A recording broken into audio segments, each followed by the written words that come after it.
वसुदेवसुतं देवं कंसचाणूरमर्दनं देवकी परमानन्दं कृष्णं वन्दे जगद्गुरुं श्रीकृष्णं वन्दे जगद्गुरुं श्रीकृष्णं वन्दे जगद्गुरुं मूकं करोति वाचालं पङ्गुं लङ्घयते गिरिं यत्कृपातमहं वन्दे परमानन्दमाधवम्.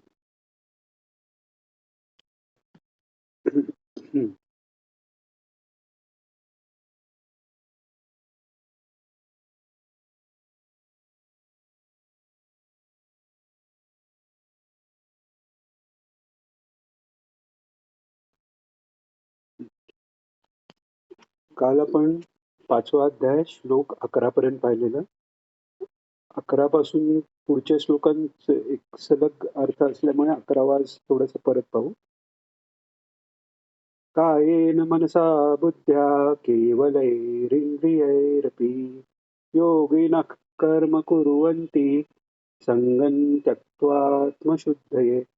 म्हणजे कर्मयोगी जो असतो तो कर्तृत्व बुद्धी सोडून ममत्व बुद्धी सोडून केवळ इंद्रिय मन बुद्धी आणि शरीर यांच्याद्वारे कार्य चालू आहे त्याच्याशी माझा काही संबंध नाही असा आसक्ती सोडून ते कर्म करतात आणि त्यामुळे अंतःकरणाच्या शुद्धीला ते कारण होतात.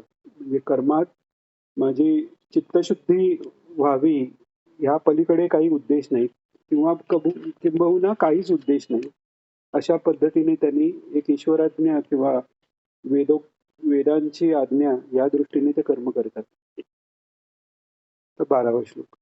युक्त कर्मफलं त्यक्त्वा शान्तिमाप्नोति नैष्ठिकीम् अयुक्तः कामकारेण फले सक्तो निबध्यते. हं. युक्त कर्मफलं त्यक्त्वा म्हणजे तो युक्त असतो भगवंताशी आणि कर्मफल त्यागून कर्मयोगी कर्माच्या फळाचा त्याग करून करून ती कर्म करतो त्यामुळे त्याला शांती नैष्ठिकीम नैष्ठिकीम म्हणजे निष्ठा आपण म्हणतो म्हणजे एखाद्या ठिकाणी स्थिर असणं आपले आंतरिक स्थिती एखाद्या ठिकाणी स्थिर असणं याला म्हणतात निष्ठा. तशा त्या आंतरिक स्थितीत स्थिर असलेली म्हणजे आंतरिक जी शांती आहे आत्मस्वरूपाची तिथे तो स्थिर राहतो किंवा ती त्याला प्राप्त होते. आणि जे युक्त नाहीयेत अयुक्त कामकारेण भगवंताशी युक्त नाहीयेत म्हणजेच ते भगवंत सोडून दुसरीकडे कुठेतरी त्याचं मन मन लागले म्हणजे काम हा दोष आला. आणि पुढे जे सांगितलेलं कामात क्रोधो बीजाते क्रोधात भवती संमोहा संमोहात श्रुती विभ्रमा श्रुती भ्रंशात बुद्धिनाशो बुद्धिनाशात प्रणश्यती. तर त्याची सुरुवात पहिल्यांदा कामाने होते. काम हा संकल्पातनं येतो. संकल्प हे अमुक चांगलं किंवा अमुक वाईट अशी मूल वृत्ती जेव्हा तयार होते त्यातनं तो संकल्प तयार होतो. तर जेव्हा तो एकदा संकल्प अमुक पाहिजे म्हटलं तेव्हाच ती वस्तू आपल्यापेक्षा वेगळे म्हणजे तिथेच परमेश्वरापासून तो दूर झाला म्हणून तो अयुक्त आहे. आणि असा तो अयुक्त आणि काम मनात असलेला म्हणजे कोणत्या ना कोणती वस्तूची इच्छा असलेला पुरुष त्या कामनांच्या प्रेरणेमुळे फळात आसक्त होऊन कर्म करतो. म्हणजे कर्म करायचा उद्देश काहीतरी मिळवण्याकरता मला प्रयत्न केले पाहिजेत ही वृत्ती त्याची राहते आणि मग त्या कर्माच्या सायकलमध्ये तो अडकून राहतो. याच्या उलट अंतःकरण त्याच्या ताब्यात आहे तो काय करतो तर 13व्या श्लोकात ते सांगितलेलं आहे. 13वा श्लोक. सर्व कर्माणि मनसा संन्यस्यास्ते सुखं वशी नवत्वारे पुरे देही नैव कुर्वन्न कारयन्. तर जो सर्व कर्माणि मनसा संन्यस्यास्ते सुखम वशी म्हणजे सर्व कर्म च्या ठिकाणी करत असताना मनसा संन्यस्य असते. सन्यास, संन्यास म्हणजे सत गोष्टीवर मन ठेवणे याला म्हणतात. हा खरा संन्यास शब्दाचा अर्थ आहे. तर तसा तो ईश्वराकडे मन ठेवून जो विरक्तपणे अंतःकरण ताब्यात ठेवून जो अ, अ, ज्ञाना म्हणजे हे जे ज्ञान आहे की मी या सर्वापेक्षा किंवा आत्मस्वरूप या सगळ्यापेक्षा वेगळे आहे, त्यात स्थित राहून तो एखादा मनुष्य कोणतेही कर्म करणारा किंवा करून घेणारा असा तो काहीच होत नाही, कारण तो त्यापासून अलिप्त आहे. कारण का? त्या 9 दरवाज्यांच्या नवद्वारे पुरे देही म्हणजे नवद्वार ज्या पुरीला म्हणजे अ, शरीर ही जर नगरी म्हटले तर त्याला 9 द्वार आहेत. तर त्या 9 द्वार म्हणजे आपले डोळे, नाक हे सगळी 9 छिद्र जी शरीराला आहेत. तर त्या शरीररूपी घरात सर्व कर्माचा मनाने त्याग करून तो आनंदाने सच्चिदानंद घन परमात्म्याच्या स्वरूपात स्थिर राहतो. म्हणजे ते घर म्हणजेच मी आहे असं मानत नाही. आपण स्वतःला आपण घरात राहतो. तर ते घर आणि मी वेगळा ही जशी भावना असते, तसं हे शरीर नवद्वाराचं हे शरीर आहे. म्हणजे ह्यातनं आत बाहेर आपण जाऊ शकतो. आपण आपली आयडेंटिटी फक्त या घरापुरती आहे असं त्याला वाटत नाही. आणि त्या घरापेक्षा म्हणजे त्या शरीरापेक्षा मी वेगळा आहे. असा विचार करून तो सर्व जे कर्म आहेत किंवा कर्माच्या योगाने जे मिळणारे विषय आहेत, याचा मनाने त्याग करून म्हणजे त्याच्यापासून अलिप्त राहून सच्चिदानंद अशा स्वस्वरूपात तो स्थित राहतो. 14वा श्लोक. न कर्तृत्वं न कर्माणि लोकस्य सृजति प्रभुः न कर्मफलसंयोगं स्वभावस्तु प्रवर्तते. आता इथे आता परमेश्वर कसा आहे ते सांगितले. जेव्हा परमेश्वर कसा आहे सांगितले तेव्हा तो ज्ञानी महात्माही तद्रूपच झालेला त्याप्रमाणेच राहतो. तर परमेश्वर काय आहे? परमेश्वर जसं आपण म्हणतो की अ, अ, तर याच्यात ज्ञानेश्वरी भावकथामध्ये गोविंदगिरीजी स्वामी महाराजांनी एक उदाहरण दिलंय की काही कमळ असतं म्हणजे आपण कमळ किंवा कुमुद मराठीत एकाच अर्थाने वापरतो. पण कमळ म्हणजे जे सूर्यप्रकाशात उमलतं ते आणि कुमुद म्हणजे चंद्रप्रकाशात. तर चंद्र उगवल्यानंतर ती कुमुदिनी जी असते ती आपोआप उघडते. आता त्यात चंद्राला ती उघडली नाही उघडली चंद्राचा काहीही संबंध नसतो. पण ती उघडली जाते चंद्रामुळे. तसं मनुष्य काय करतो, काही करत नाही, त्याचे कर्मफल काय त्याला मिळतात किंवा कर्माचे जे संस्कार त्याचे होतात, हा सगळा जो खेळ आहे, ही प्रकृती करते. कारण परमेश्वर हा सच्चित आनंद, सत या स्वरूपाने सर्वव्यापी, सर्वत्र एकसारखा आणि जाणीव चित्त म्हणजे ज्ञानस्वरूप आणि आनंद स्वरूप असा आहे. आणि त्यामुळे त्याच्यात एकसंध एकसारखा सर्वत्र असल्यामुळे त्याच्यात अ, अ, आपण विजातीय भेदही नाहीत. म्हणजे जसं आपण मनुष्य आहे आणि झाड आहे अशा भेदही नाहीत किंवा मनुष्यात जो फरक आहे सजातीय भेदही नाहीत आणि अ, सावयव भेदही नाहीत. म्हणजे अवयवाचे भेदही म्हणजे मनुष्याच्या शरीरात हात वेगळे, पाय वेगळे तसाही भेद त्यात नाहीये. तो एकसंध एकसारखा आहे. त्यामुळे त्यात क्रिया संभवतच नाही. म्हणून ती क्रियेचं एक्सप्लेनेशन द्यायला ही माया किंवा ही प्रकृती ही मानावी लागते. तर ही जी सगळी कार्य आहेत, ती सगळी प्रकृती करते. तर त्यामुळे जो त्या परमेश्वर रूपाशी युक्त राहतो, तो या प्रकृतीने बांधला जात नाही. ते सगळे खेळ प्रकृतीचे चाललेले तो वेगळेपणाने पाहतो. तर या श्लोकात भगवान तेच सांगतायत, की परमेश्वराला मनुष्यचं तो कर्तृत्ववान अभिमान घेतोय, कर्म करतोय, नाही घेतोय, फल त्याला मिळतंय, नाही मिळतंय याचा ॲक्चुअली त्याच्याशी काही संबंध नाही. तो प्रकृती मात्र तो प्रकृती करते ती त्याच्या अध्यासानेच करते, त्याच्या आधारानेच करते असा असा तो अर्थ आहे. म्हणजे या श्लोकाचा चुकीचा अर्थ करून मूळ काय विचारायचंय का ताई? नाही नाही. हा हा म्हणजे आता परमेश्वराचा या कर्म किंवा कर्मफलाशी काही संबंध नाही असं म्हणून कोणी म्हणेल उगाच तुम्ही प्रार्थना कशाला करता किंवा भक्तिमार्ग कशाला आहे, तर तो भाग ह्यात नाहीये. कारण हा गीतेतलं बऱ्याच वेळा काय होतं, गीतेतले किंवा वेदांमधले किंवा मनुस्मृतीमधले ठराविक एखाद दोन श्लोक वेगळे काढून त्याचा विपर्यय केला जातो, चुकीचे अर्थ लावले जातात. तर जेव्हा भगवंतांनी आधीच सांगितले तांस तथैव भजाम्यहम, तर तोही भाग लक्षात घेतला पाहिजे. हा एक झाला, हा जनरल रूल सर्वत्र जो लागू पडतो तसा आहे.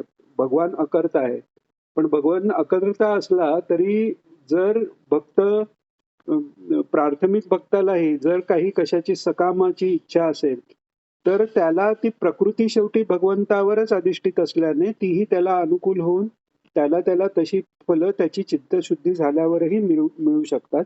हा सकाम उपासनेचा ही फायदा आहे आणि सकामातनच हळूहळू निष्कामापर्यंत मनुष्य जाऊ शकतो. पण इथे आता आहे जे सांगितलेलं आहे तो निष्काम कर्मयोग आहे. तर त्या निष्काम कर्मयोगात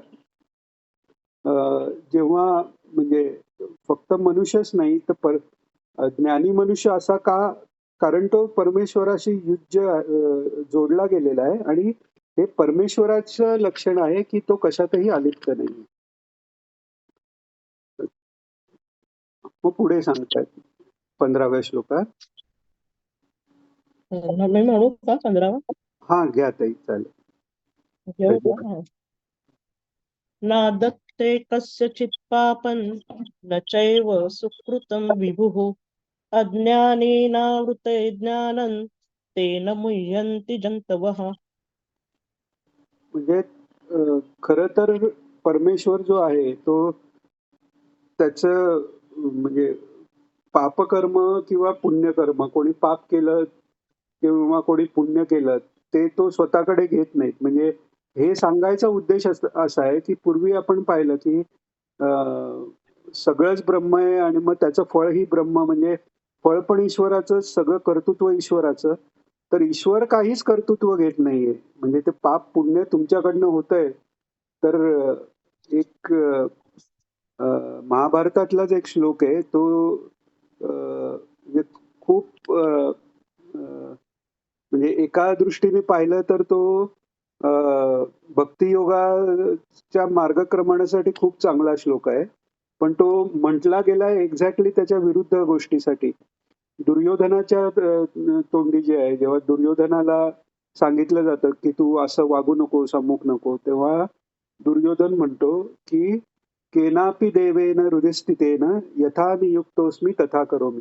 तो म्हणतो मी असं वागतोय कारण माझ्या आतला परमेश्वर मला तशी प्रेरणा देतोय. तर असा या ज्ञानमार्गाचा किंवा या भक्तियोगाच्या जे प्रिन्सिपल्स आहेत त्याचा चुकीचा अर्थ लावून काही लोक स्वतःच्या म्हणजे ईश्वर अहंभोगी हे कशामुळे व्हायला लागतं, असे चुकीचे अर्थ लावून व्हायला लागतं की मी काय पाप करतच नाहीये, ईश्वरच मला प्रेरणा देतोय. म्हणून त्याकरता भगवान इथे सांगतायत की ईश्वर कोणा पापाचा वाटाही घेत नाही, पुण्याचाही वाटा घेत नाही, त्याच्याकडे कोणतीही फळं लागत नाही. आणि दुसरं म्हणजे हा ज्ञानी जो आहे तो ईश्वराच्याशी युक्त झाला म्हणजे ईश्वराच्या सगळ्या प्रॉपर्टीज ज्या आहेत त्या त्याच्यात आल्या किंवा त्या होत्याच त्या प्रकट झाल्या. त्यामुळे तोही या पुण्य पापापासून अलिप्त राहतो, हे त्यांना सांगायचं. तर तेच या श्लोकात ते सांगतात की सर्वव्यापी जो परमेश्वर आहे, विभू म्हणजे सर्वत्र व्यापून राहिलेला, सगळीकडे एका वेळी असलेला असा तो विभू. तर मग सर्वांतर्यामी तो असून मग लोक अज्ञानात का, तर त्याचं कारण म्हणजे ही प्रकृती किंवा माया आहे. त्या मायेमुळे अज्ञानाचं आवरण झालं. म्हणजे मागे आपण बघितलं तसं दोरखंड पडलेला आहे, पण त्याच्या नागबोडी रचनेमुळे काळोख अज्ञानाच्या अंधकारात त्याच्यावर सर्प भासला आणि सर्प भासल्यावर बाकी परत मनाने विचार करून भीती वाटली, आणि जर जास्तच मोह असेल तर तो चावला असं पण वाटलं. हे सगळं होऊ शकतं. तर हे सगळं अज्ञानामुळे म्हणजे अ, अज्ञानावरण म्हणजे आणि म्हणजे त्याचं कार्य असं आहे, की आहे ते न दिसणं आणि दुसरं विपरीत ज्ञान होणं हेही त्याच्यामुळे होतं. म्हणजे दुसरंच भासणं. म्हणजे आहे ती दोरी दिसली नाही आणि त्याच्याऐवजी विपरीत म्हणजे सर्प दिसला.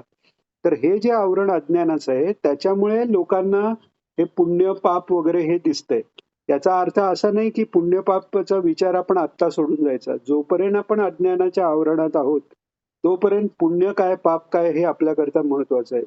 ही जी स्थिती सांगितली आहे, ती त्या कर्मयोगाचा परिपाक झाल्यावर मनुष्याची किंवा त्या ज्ञानी महात्म्याची स्थिती काय होते, त्या दृष्टीने ते सांगितलेलं आहे. आणि ती स्थिती मग त्यांनी काहीही केलं तरी त्याचं पाप किंवा पुण्य त्याला लागत नाही, अशी ती स्थिती आहे.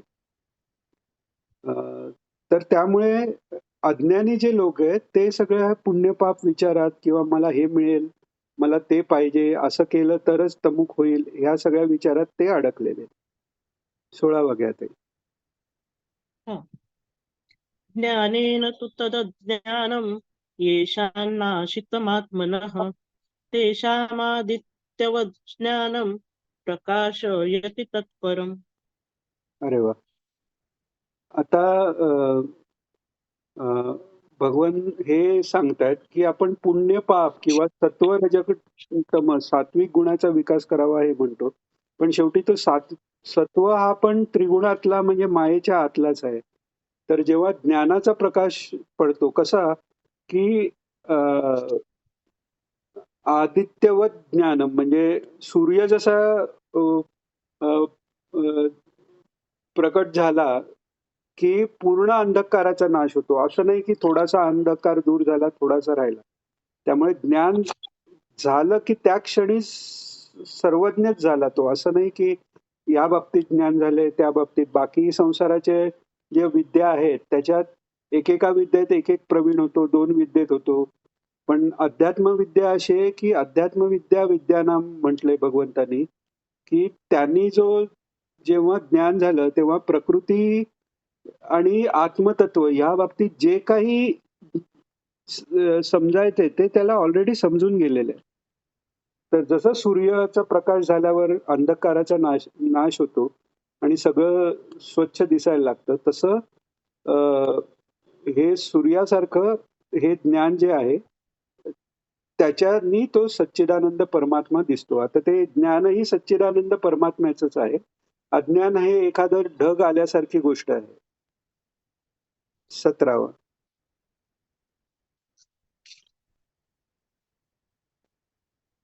तद्बुद्धयस्तदात्मानस्तन्निष्ठास्तत्परायणाः गच्छन्त्य पुनरावृत्ति ज्ञाननिर्धूतकल्मषाः.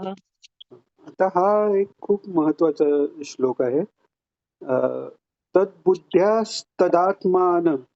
आता इथे आत्मानं म्हणजे पुन्हा जीवात्मा या दृष्टीने मनासकट सगळी इंद्रियांसकट असा विचार केलाय. तर तो मन ही अवस्था म्हणजे अंतःकरणाचीच अवस्था आहे. अंतःकरण तत्व जे आहे त्याच्यात मागे आपण बघितल्याप्रमाणे अहंकार म्हणजे मी असणं हा अहंकार आहे. हा आपल्या सच्चिदानंदातल्या सत या प्रॉपर्टीमुळे आलेला आहे. सत म्हणजे सर्व कालात असणं. तसं मी स्पेशल कोणीतरी आहे हे जे वाटणं आहे, ते सत स्वरूपाचं वैकारिक विकृत झालेलं रूप आहे. मला जे ज्ञान होतं, मी अल्पज्ञानी आहे, बहुज्ञानी, ते चित स्वरूपाचं आहे आणि मी सुखी आहे, दुःखी आहे, हे आनंद स्वरूपाचं विकृत हे ज्ञान होतं. तर जोपर्यंत इंद्रिया इंद्रिय ही विषय घेतायत किंवा त्यात आपलं अंतःकरण तत्व अडकलंय, तोपर्यंत त्याला मन म्हणतात. तर त्यामुळे इथे जरी तद्बुद्ध्यास तदात्मानं म्हटलंय, याचा अर्थ बुद्धी आत्म्यापेक्षा वेगळी आहे या दृष्टीने म्हटलेलं नाहीये. इथे आत्मानं म्हणजे जीवात्म्यातला विशेष करून मनाला उद्देश केलेला आहे. तर ज्याचं मन आणि बुद्धी हे एकरूप झालेले आहेत. आता मन आणि बुद्धी हे खरं एक अंतःकरण तत्वच आहे. त्याच्या अवस्थेनुसार त्याला वेगवेगळी नावं आहेत. जेव्हा आपण एखादं अ, अ, स्मरण करतो किंवा नवीन गोष्ट आत घेतो, तेव्हा ते झालं चित्त. ते ज्ञानस्वरूप आहे. ते चित्त झालं. जेव्हा आपण हे करू की ते करू, म्हणजे विषय आत आल्यामुळे द्वैत निर्माण होऊन त्याच्यातनं आपल्याला अनुकूल जे त्या क्षणी आपल्याला वाटतं, त्या प्रकारे आपण आता काय करावं किंवा करू नये, म्हणजे तिथे मी करतो ही भावना शरीर, मन, बुद्धी ह्या दृष्टीने जी राहते, तर ती निर्णयात्मक अवस्था नाहीये, तोपर्यंत ते मन आहे. आणि एकदा का तो निर्णय झाला, की मग मनाची अवस्था संपली, बुद्धीची अवस्था आली. आता मन आणि बुद्धी एकरूप होणं म्हणजे खरं तर या 2 अवस्थेपैकी एकच अवस्था राहणं म्हणजे मनोनाश झालेला आहे. मनोनाश हा शब्द आपण बऱ्याच वेळा पाहतो. मनोनाश याचा मन म्हणजे काहीतरी आणि ते संपलं असं नाही. मन हे संकल्प विकल्पात्मक आहे. त्याचे संकल्प विकल्प जेव्हा संपतात, तेव्हा ती शुद्ध बुद्धीत रूपांतर होतं.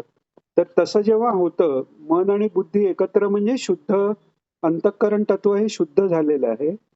आणि ते शुद्ध झाल्यावर साहजिकच मग ते त्यातलं सात्विकही बाजूला पडून म्हणजे ते एक आपण म्हणतो ना इंग्लिशमध्ये म्हणतात पोर्टल, एका जगातनं दुसऱ्यात जायला पोर्टल आहे म्हणतात. तसं त्या प्रकारे इथे त्रिगुणात्मक जगातून मायेच्या ह्याच्यातनं बाहेर जायचा जो शेवटचा पॉइंट आहे, जिथे माया संपली आणि मग आपण सच्चिदानंद याच्यात जातो.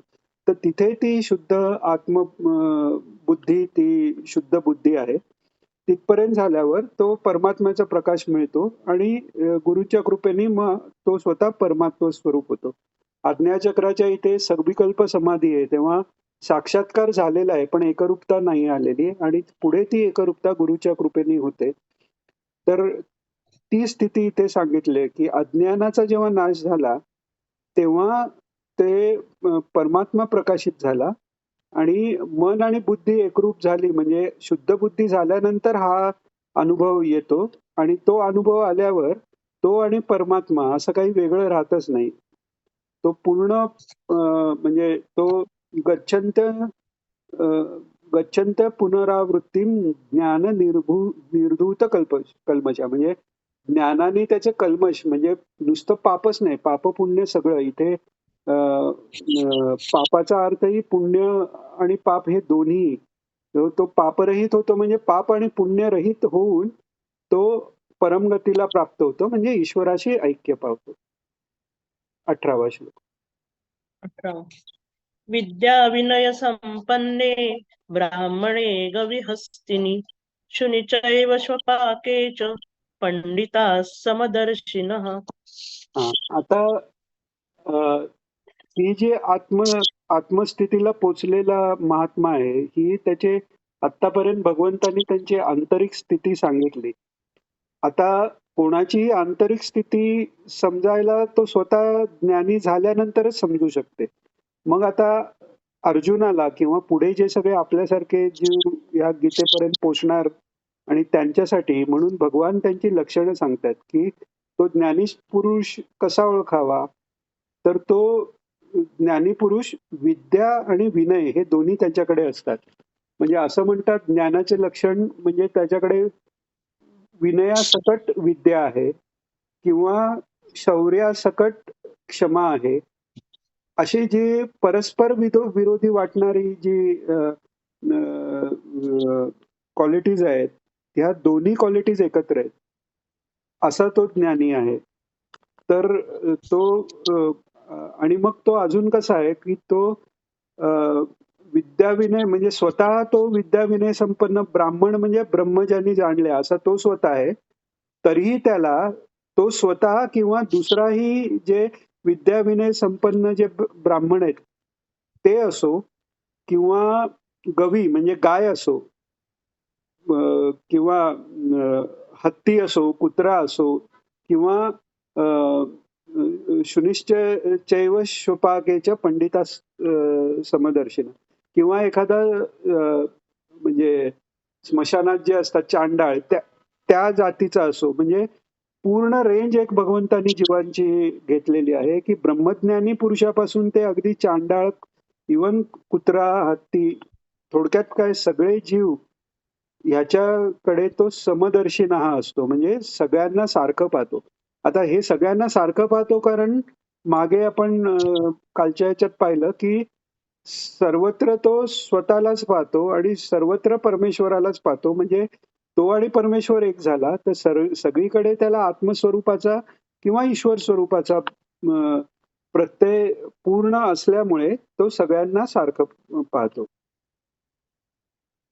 हा एक 18वा श्लोक खूप फेमस श्लोक आहे 5व्या अध्यायातला.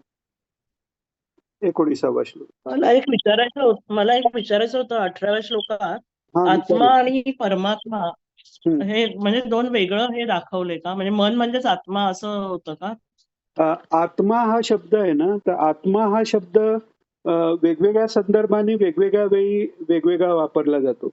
म्हणजे आता फॉर एक्झाम्पल आपण एखादा लहान मूल आहे त्याला मी म्हणायला शिकवतो, तेव्हा त्याला त्याच्या बॉडीला हात लावून आपण मी त्याला हे मी हा तू असं करतो ना, कारण त्या लेवलला आपण शरीर हाच आत्मा समजतो, ज्याची स्थूल शरीरा पलीकडे बुद्धी गेलेली नाही.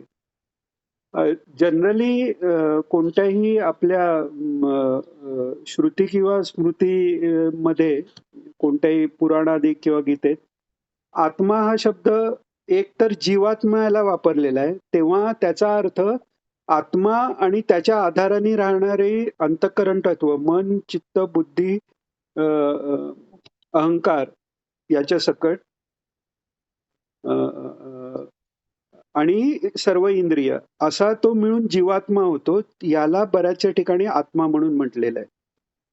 तर तो आपल्याला त्या कॉन्टेक्स्ट प्रमाणे आत्मा काय घेतलंय असं म्हणायला लागतो आणि तो व्यवहार का करावा लागतो किंवा काही ठिकाणी आता आत्मा आणि परमात्मा आता ज्ञानाचा उपदेश आहे. ज्ञानाचा उपदेश काय आहे? तत्त्वमसी. तत् म्हणजे तो परमात्मा आणि त्वम म्हणजे तू जीवात्मा हे एकच आहात.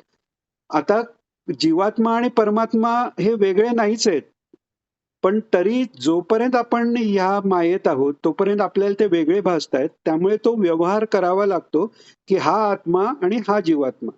आता हे कळण्यासाठी अजून एक उपनिषदात छान उदाहरण देतात. घटाकाश आणि मठाकाश आणि बृहद आकाश.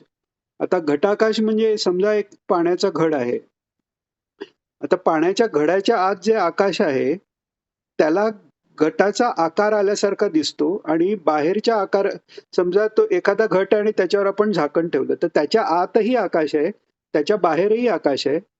खरं तर आतला आकाश बाहेरचा आकाश असा काही फरक पडत नाही. म्हणजे तो घट हलवला तर काय त्याच्याबरोबर त्याच्या आतला आकाश हलत नाही. ठीक आहे, त्याच्यात हवा आहे ती त्याच्याबरोबर पुढे गेली, पण आकाश आहे तिथेच आहे. हा घट त्या आकाशातनं फिरतोय फक्त.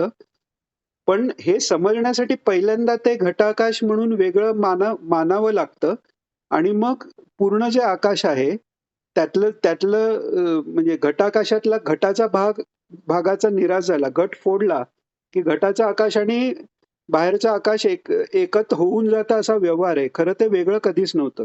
तर हे कळण्यासाठी आत्मा आणि परमात्मा हे वेगळे वेगळे डिफाईन करून आयदर परमात्मा म्हणजेच मी आहे म्हणजे सहा अहम सोहम या पद्धतीने अभ्यास करतात किंवा आत्मतत्वाच्या शुद्धीनी जे घटाकाशातला आत जे आत्मतत्व साक्षी जो अंतर्यामी आहे तो मी जाणून घेतला आणि तोच सर्वत्र आहे म्हणजे हंस हा असा व्यतिरेक पद्धतीने पुन्हा अभ्यास करता येतो. तर हे दोन जर वेगळे मानले नाहीत तर ते दोन सेमच सांगायसाठी काही कारणच राहणार नाही, म्हणजे निशब्द होऊन जाईल सगळं. तर त्यामुळे जोपर्यंत मायेत आहोत तोपर्यंत ते समजावून देण्याकरता आत्मा आणि परमात्मा असे दोन वेगळे प्रयोग करून मग ते दोन एकच कसे आहेत, जसं आपण बीजगणितात करतो की A equal to something something B equal to something something आणि शेवटी आपण प्रूव्ह करतो ए इक्वल टू बी. तसं आहे. म्हणजे आत्मा आणि परमात्मा हे एकच आहेत. ही एक गोष्ट झाली. आणि दुसरी गोष्ट आत्मा हा प्रयोग करायसाठी तो त्याच्यावरच्या अध्यासाच्या सापेक्ष अध्यास कसला तर मन म्हणजे अंतःकरण तत्व आणि इंद्रियाचा. म्हणून कधी कधी जीवात्म्याला आत्मा हे नुसतं आत्मा असंही म्हटलं जातं. आलं लक्षात. आलं लक्षात. म्हणजे कर्म ज्याप्रमाणे आहे त्याप्रमाणे त्याचा आत्मा वेगळा होतो. म्हणजे वेगळा आहे असं भासवतात. आत्मा वेगळा आहे असं आपल्याला वाटतं. भासतं म्हणजे वाटतं. आलं लक्षात. आत्मा म्हणजे तो ते एकच चांडाळाचं हे उदाहरण दिलंय ना. हो. चांडाळामध्ये ते समानच बघतात, पण चांडाळाचा आत्मा त्याच्या मनाप्रमाणे वेगळा आहे. आत्मा तोच आहे. पण त्याचा आत्मा तोच जीवात्मा आहे, पण तो वेगळा भासतोय. वेगळा वेगळा आपल्याला भासतोय भासतो. आणि तीच तर मजा आहे. आणि वेगळा तो त्याच्यात आपला परमात्मा आहेच. त्याच्यातही परमात्मा आहे. प्रत्येकात परमात्मा आहेच. आता सुरुवातीला आता ज्ञानेश्वर माऊलींनी त्याच्याकरता एक स्टेप दिली की जे जे भेटीजे भूत ते ते मानिजे भगवंत. म्हणजे अ, आता आपण ते फक्त मानतोय की त्याच्यात परमात्मा आहे. ही जी स्थिती 18व्या श्लोकात दिली आहे, त्याच्यात सगळीकडे समदर्शिना म्हणजे सगळीकडे सारखं पाहतो. तो मानत नाही. त्याला सगळीकडे परमात्मा तत्वच दिसतंय. दिसतंय. हां. त्याच्यासाठी चांडाळ हा आलं व्यवहारच लक्षात. वेगळा नाहीये. त्याला सगळीकडे परमात्मा ओके. तत्व नुसतं दिसत नाहीये, तो अनुभव करतोय सर्वत्र. जसं आपण काल पाहिलं की अ, त्या गवतावरनं कोणतरी चाललं तर त्यांना ते छातीवर जाणवलं. अ, तसं तो सुहृदः सर्वभूतानां भगवान म्हणतायत. तो ज्ञानी महात्मा एकरूप झाल्यावर तो तसाच आहे. त्याला सगळ्यांच्या अंतर्यामी आपण स्वतः असलेलं जाणवतंय त्याला. तर त्यामुळे तो कशाला कमी आम्ही आणि म्हणून त्याला समलोष्टाश्म कांचना म्हणजे विष्ठा दगड किंवा सोनं हे त्याच्यासाठी सेम होतं. कारण मायेचा जो भाग आहे तो फक्त त्याच्यावर काय म्हणतात त्याला प्रोजेक्शन आहे हे त्याला कळलं. म्हणजे थोडक्यात समजा आपण एखादा पिक्चर बघत असू, लहान मूल त्याच्यातलं भयंकर बघून काहीतरी घाबरेल. कधी-कधी आपल्याला माहिती असून सुद्धा आपण घाबरतो, इमोशनल होतो. पण जर एखाद्याची सतत वृत्ती असेल, हे फक्त इथून लाईट सोडला आणि त्या लाईटमधले वेगवेगळ्या कलरने एक-एक पिक्सेल हे झाले, तो त्याच्यात इमोशनली अटॅच्डच नाहीये. त्याच्यासाठी तो लाईट महत्वाचा आहे आणि तो लाईट म्हणजे आनंद तो आहे. तो सगळीकडे तोच आनंद अनुभवतोय. त्यामुळे हे कळायला कोणाला पाहिजे? आपल्यासारख्या मायेच्या आत असलेल्या लोकांना हे कळायला पाहिजे. म्हणून भगवान ही वेगवेगळी उदाहरणं देतायत, जी आपल्यासाठी वेगवेगळ्या गोष्टी आहेत. भगवंतासाठी वेगळं काहीच नाहीये. सगळं त्याच्या आतच आहे. हां. आलं लक्षात. आलं लक्षात. पहिल्या वाक्यात मला आधी कळलं होतं. फक्त मला विचारता येत नाही तेवढं म्हणजे जास्त वाचन नसल्यामुळे. ठीक आहे. घेऊ मी 19वा? हो, घ्या. छान प्रश्न हां. विचारलात ते. तेच असं जर हं. काही म्हणजे विचारलं गेलं ना, तर त्याचं कारण कधी-कधी काय होतं, की त्यात सांगण्यासारखं अजून जास्त असून जर काही विचारलं नाही गेलं, तर आपण समजून चालतो, की हे सगळं कळलेलं आहे आणि आपण पुढे जात राहतो असं होतं. हां. हं. इहैव तैर्जितः सर्गो येषां साम्ये स्थितं मनः निर्दोषं हि समं ब्रह्म तस्मात् ब्रह्मणि ते स्थिताः. हां. आता इहैव तैर्जित सर्गो. सर्ग म्हणजे संसार. विसर्ग म्हणजे त्याचा अंत. म्हणजे ती विसर्ग हा प्रलय साठी पण वापरतात आणि वैयक्तिक प्रलय म्हणजे स्वतःची त्या भासणारा जो जीवात्मा आहे त्याची मुक्ती हा वैयक्तिक प्रलय मानला जातो. तर जो समभावात आहे त्रिगुणांची साम्यावस्था यालाच प्रलय म्हणतात. म्हणजे विशेष असा लय. लय कशाचा? तर सगळ्या त्रिगुणांचा लय म्हणजेच आत्मस्थिती. तर त्यामुळे बाहेर जरी जसं काही चाललं असेल किंवा प्रारब्धाने अजूनही त्या महात्म्याचं शरीर असेल आणि त्यांनी काही कर्म चालू असतील, तरी त्यांचं अंतःकरण जे आहे, ते पूर्णपणे त्या साम्यावस्थेत आपण समाधान साध्या अर्थाने घेतो. पण आधान म्हणजे त्या साम्यावस्थेत चा आधानाने अंतःकरण तत्व राहिलं, म्हणजे त्या अंतःकरण तत्व ची शुद्धी झाली आणि मग आपण आत्मतत्वात स्थिर राहतो. तर तसा हा अ, या समभावात स्थिर झाल्यावर त्याला म्हणजे तो संसार त्याच्यासाठी काही राहिलाच नाही. आणि तैर जितस सर्ग म्हणजे संसार जिंकला याचा अर्थ काय की संसार खरं तर त्याच्यासाठी संसार संपवला त्यांनी. आपण युद्धात शत्रूला मारतो आणि जिंकतो तसं आहे. जिंकला म्हणजे जिंकून माझ्या ताब्यात संसार आहे अशा दृष्टीने ते नाहीये की संसार त्यांच्याकरता काही राहिलाच नाही, कारण त्यांची साम्यावस्था त्यांनी साधलेली आहे. आणि याचं कारण काय की सच्चिदानंद घन परमात्मा जो आहे तो निर्दोष आहे. आणि हे त्यात स्थित झालेत म्हणजेच तद्रूप झालेले आहेत, त्यामुळे हेही निर्दोष आहेत. त्यामुळे यांना निर्दोष याचा अर्थ यांना कोणताही मायेचा यांच्यावर लेशच नाहीये. आणि त्यामुळे त्या आत्मानंदात स्थिर राहून जे काय होतंय म्हणजे याचं एक उदाहरण रामकृष्ण परमहंस देतात की साखरेचा घोडा केला.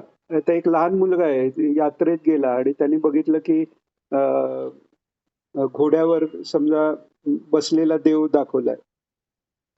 तर तो म्हणतो मला घोडा पाहिजे, घोडा पाहिजे.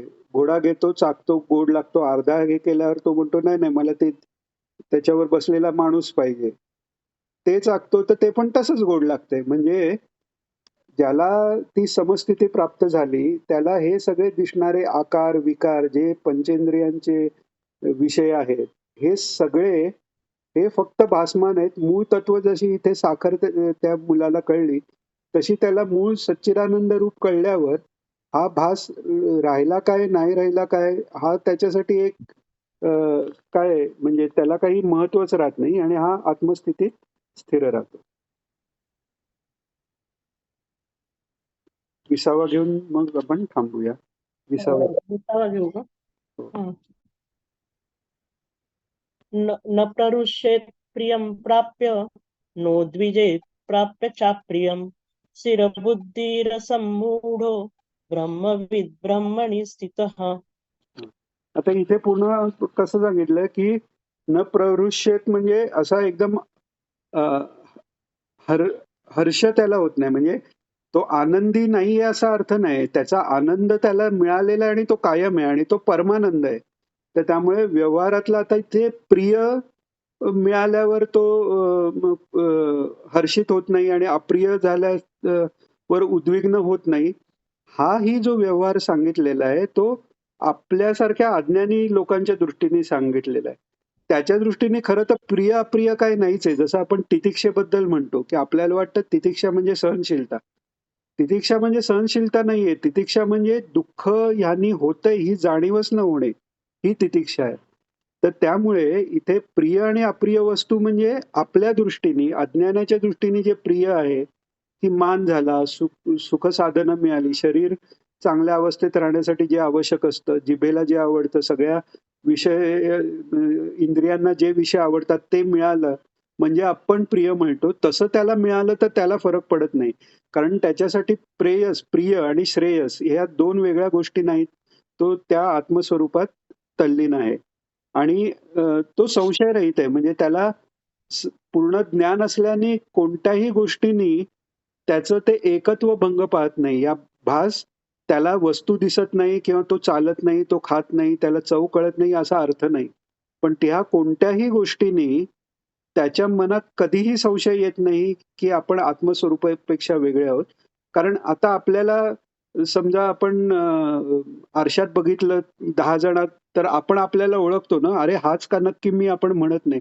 तसं त्याला आत्मस्वरूपाची जाणीव झाल्यानंतर त्या आत्मस्वरूपाबरोबर बाकी ज्या गोष्टी आहेत त्या त्याच्यासाठी मी म्हणून नाहीच आहेत.